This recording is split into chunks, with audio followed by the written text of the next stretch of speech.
Hey friends, I'm willing to bet you've got a can or two of these beauties in your fridge right now. But did you know that canned biscuits are good for more than just breakfast?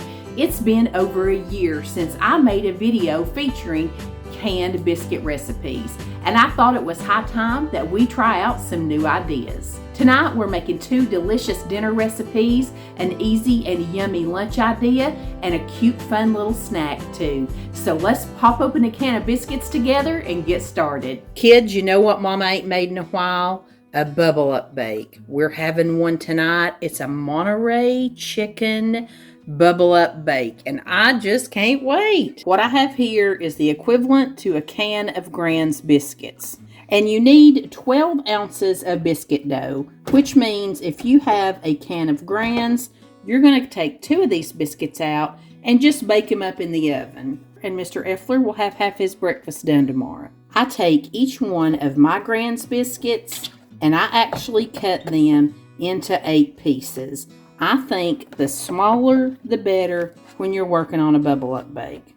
I've been making these bubble up bakes for years, and every recipe will say that you can find a 12-ounce can of Grand's Junior's biscuits, a little bit smaller biscuit. It's a unicorn. I've yet to find it. I've also heard you can find a 6-ounce can with 5 biscuits. But definitely, if you're using the regular size Grand's, at least cut them into 6 pieces. Like I said, I prefer 8. Now we're just going to set these aside for a minute, and we're going to get to work on our chicken. To make this super easy, I've got a pulled rotisserie chicken here, and I've already used about half of it in something else.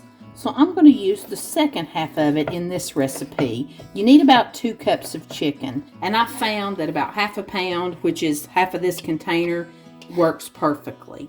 This is a great treat if you can afford it and if you have it in your area. But you know, you can make your own chicken up ahead of time and keep in the freezer. You could crock pot it, boil it, bake it, use leftover, and it's perfect with breast, thighs, whatever kind of meat that you like. And honey, if it's just been one of them days, just pull out a couple cans of chicken. It won't hurt a thing. Now I'm going to slide all this chicken into the biggest mixing bowl I've got. We're just going to start pouring everything in. I've got about 10 ounces here of some frozen chopped spinach that I've thawed out and got as much water out of it as I could. I'm going to use 1 can of cream of chicken soup. If you can find the low salt variety, I'd do that. Now we're going to use about a cup of sour cream, and I'm just eyeballing that. We're in a pretty committed relationship. I know about what a cup of it looks like. And let's use about a cup and a half of Monterey Jack cheese. I'm going to save some to put on the top. I'm going to use about a half a teaspoon of onion powder and about a teaspoon of this wood-fired garlic. If you don't have this, you can just use regular garlic. Or if you look in the ingredients here, not only does it have the garlic, it's got some onion, but it's got chili pepper and, that might be hot, and paprika. I hope it's not too hot. When I first read that, I thought it said chili powder, so we'll see.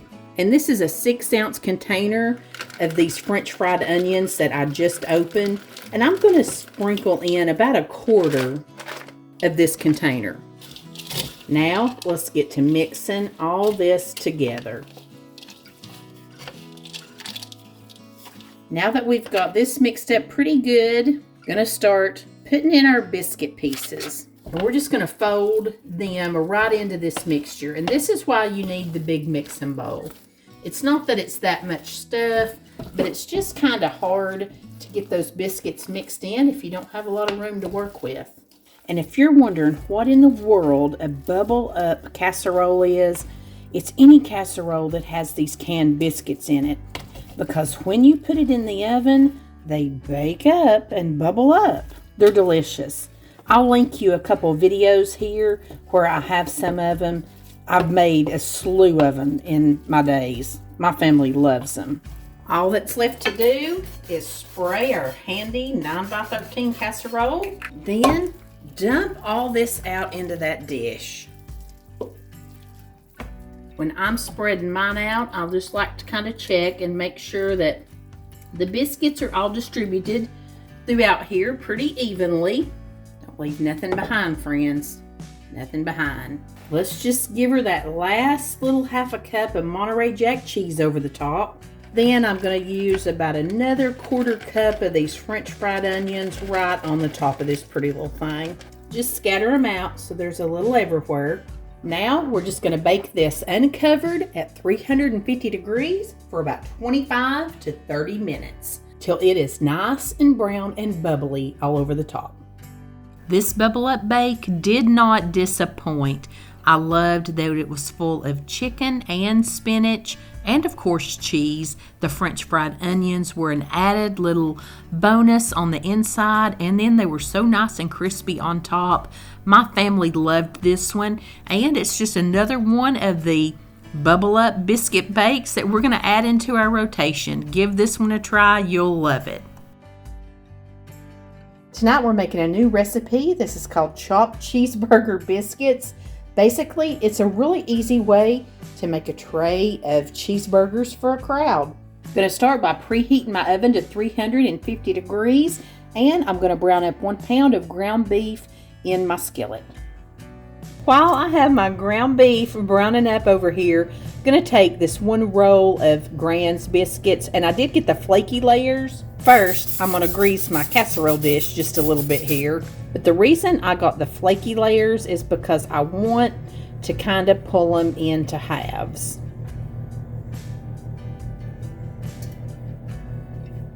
And I'm going to put 1/2 here. Then I'll set the other half to the side. And that big moaning sound you're hearing, that's my oven preheating. This is the loudest preheater ever. And you also probably hear a little weed eating in the background tonight too. Here's my last one. They're a little bit touching, but that's okay. We're going to pre-bake these biscuits for about 5 minutes at 350 degrees. We just want to give them a little bit of a head start so they won't get soggy when we add the rest of our meat and cheese on top to bake up. And I put just a little bit of onion down in here, and we're going to cook our ground beef the rest of the way through and let our onion get soft. As my beef cooks up, I'm just going to take a paper towel and get any of the excess grease out of here. Now, in addition to here in the leaf blower, we're going to season up this mixture.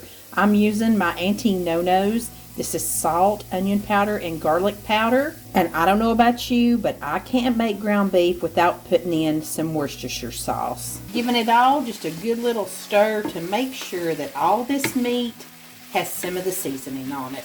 Now I'm going to take my meat mixture, and I'm trying my best to keep it all on the biscuits here.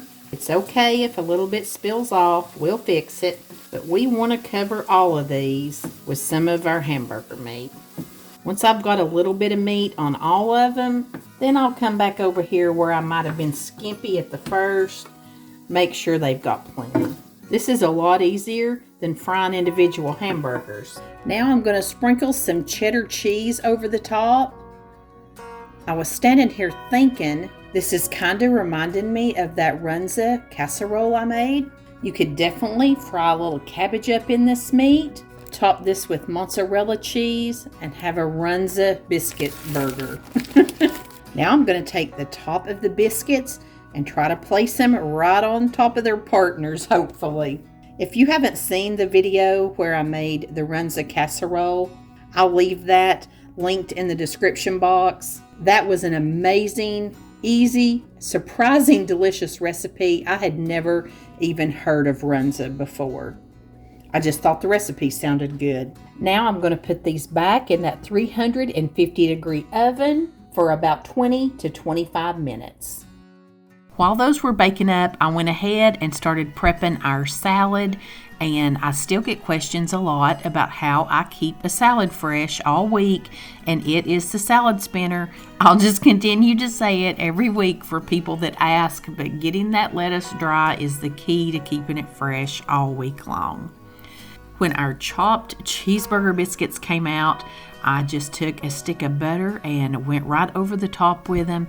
These were so yummy. I just split mine open and made it like a real cheeseburger with mayonnaise, mustard, lettuce, and tomato. That was so yummy. This was a really fun spin on hamburgers. I loved having the onions cooked in. I thought the Worcestershire sauce gave it a great flavor. Of course, we had a big salad on the side and a few French fries. This one is quick and easy. To feed a crowd a hamburger is hard, and this is an easy way to do it. We're going to make a couple fun little treats with biscuit dough too, and I've got the flaky layers here, and these are the grand size. I'm just going to make 4 of these. Just going to pull these in half, make a bottom and a top. For 2 of these, I'm going to use some honey roast turkey breast, because I'm a turkey lover, and you're just going to kind of shred that up a little bit. I like to try and make it all fit within the biscuit. On the other 2 biscuits, I'm going to use some of this lower sodium honey ham. These are super customizable. If you like roast beef, I think a little beef and cheddar, one of these would be yummy. You could even put some scrambled eggs, and if you've got some sausage made up or bacon, you could put all that little filling in here and make a little breakfast sandwich. But to me, if I'm going to scramble eggs and fry sausage, I'm just going to bake my biscuits in the oven. For cheese on all of these, I'm just going to use some sliced Colby Jack. I got a brand new package of this that needs to be used up. Now we're just going to take the top of our biscuit, going to smush that together. You can leave it like a sandwich, or if you're not an overstuffer like I am, you can try to pinch the edges of these together. I'm going to try and do that today.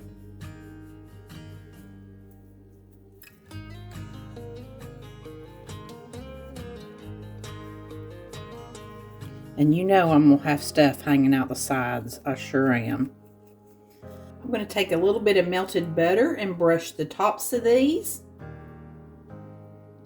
You could put them in just like this, or put any seasoning that you'd like. I think that I'm going to use a little bit of this everything bagel seasoning.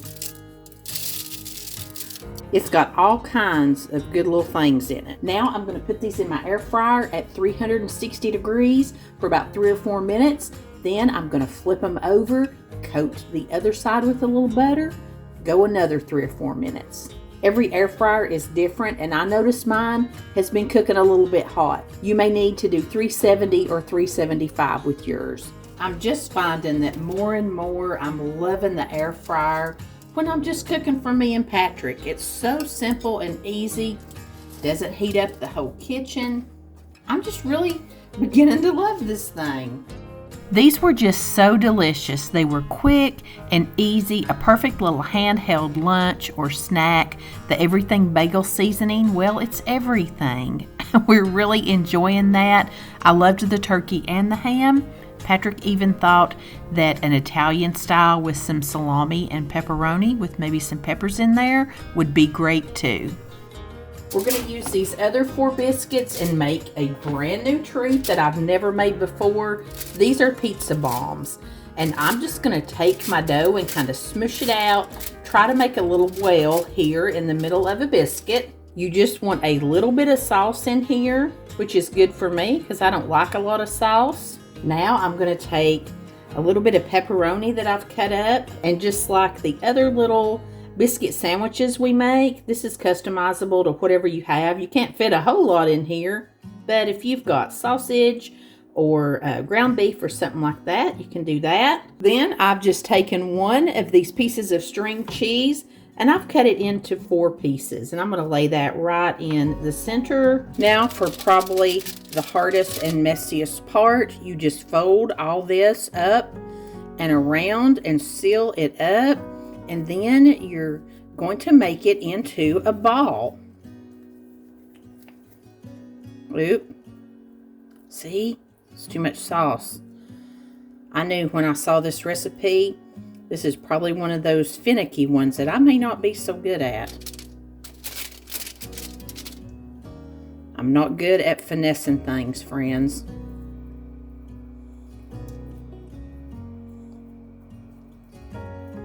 Maybe not roll it so much. Yeah, just pinch it and form it. And these, we're not going to be flipping them over to the other side when we're cooking them. They're going to cook up just like this.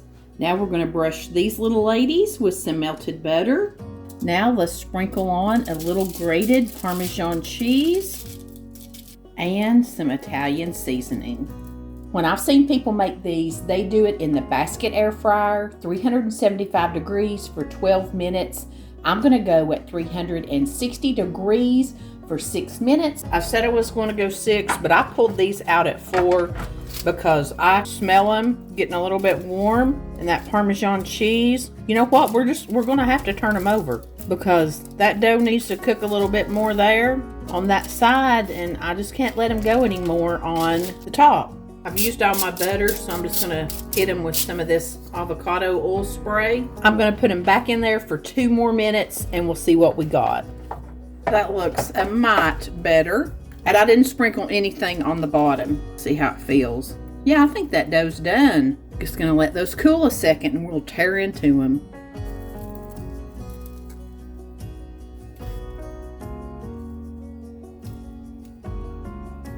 Very stringy, very messy, very good. And I would say if you had a basket, these would cook up super easy and perfect. With my air fryer, the heating element is just really, close to the top. These are really good. If you want more ideas for how to use canned biscuit dough, watch this next for 10 delicious recipes, all the way from breakfast and appetizers through dinner and dessert. Thank you so much for watching, and until next time, I send you love from my kitchen.